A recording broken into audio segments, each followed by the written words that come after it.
harimo ya National Water and Sewage Corporation, Ibanda Hill Trackers, Ibanda Police n'izindi nzumwe ahatimu ezikozere kurungi ompira ugubireguri ahacishaye cyanya bushike omuri Ibanda za seasoni ya kana. Ukurugirira ha Julius Katunji omitebekanisa kandi ori president wa Ibanda Corporate Club azengo mukayano ku tima ya polisi ya tele Ibanda Trackers gori shatu harusha kandi ya National Water yo yasinge Aquafina ishata harusha.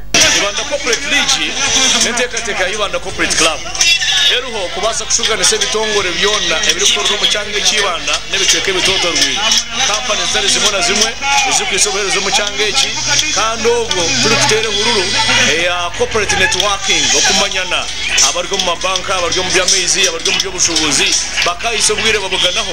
Julius Katunji yagira ngo ikigendero cy'empakezi no kongera ahakumanyana hamwe no kutungura ebyemukono muri Burenge bw'izoba.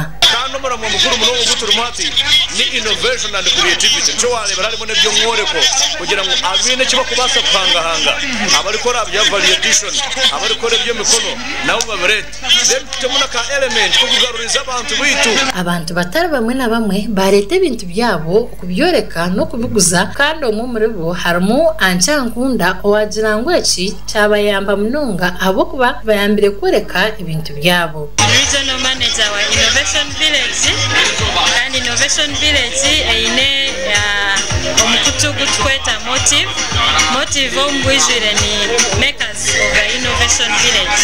Bitu Julius Katunji ayongire agambira Sky Television ngo empakezi nizibayamba ku mombiri gutine burire kandi no kwetantara indwara zitari zimwe na zimwe. Wamagara gitu nagonde gende exercise health living uri kuzawaza na kapira waza na badminton waza na volleyball ebitakora ma offices gitu omubiri gwitu kugira kugwakanyirwamo nibwo mura mukuru munonga gwa Ibanda Corporate League. Gasha kwa Steven Mujuni, Sky Television, Agenshong.